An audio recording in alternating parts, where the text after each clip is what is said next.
ഈ വീഡിയോയിൽ കാണുന്നത് ഒരു വലിയ ഫീമെയിൽ ക്രൈഫിഷ് ആണ്. അപ്പോൾ വലിയ ഫീമെയിൽ ക്രൈഫിഷുകളുടെ ഒരു ചെറിയ ഒരു പ്രത്യേകത കാണിച്ചു തരാനാണ്. അവരുടെ വയറിൻ്റെ അടിഭാഗത്ത് ഫീമെയിൽ ക്രൈഫിഷുകൾക്ക് നാര് പോലെ ചെറിയ കാലുകളുണ്ടെന്ന് ഞാൻ പറഞ്ഞിട്ടുണ്ട്.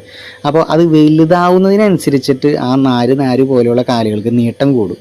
അപ്പോൾ അതാണ് ഈ കാണുന്നത്, നല്ല നീളത്തിൽ നല്ല ക്രൈഫിഷ് ആയിട്ട് മാറിയിട്ടുണ്ട് അവൾ. അപ്പോൾ അതാണ് അവളുടെ ഒരു പ്രത്യേകത. ആ ഒരു പ്രത്യേകത കാണിക്കാനാണ് ഈ ഒരു വീഡിയോ എടുത്തത്. കണ്ട, അവർ വെറുതെ എഗ്ഗ് ഇല്ലെങ്കിൽ പോലും ആ കാലുകൾ ഇങ്ങനെ ആട്ടി നടക്കുന്നതാണ് എന്ത് രസമെന്ന് നോക്കിയേ. അപ്പോൾ അതിൽ എഗ്ഗ് ലോഡായുള്ള അവസ്ഥ നിങ്ങളൊന്ന് ആലോചിച്ച് നോക്കിയേ. മുന്തിരിക്കൊലകൾ പോലെ ഇങ്ങനെ നാര് പോലെയുള്ള കാലുമോ അടക്കി പിടിച്ചുകൊണ്ട് കിടക്കും. അത് ഫീമെയിൽ ക്രൈഫിഷുകൾ വലുതാവും തോറും എഗ്ഗിൻ്റെ കൗണ്ടിനും വ്യത്യാസം ഉണ്ടാവും.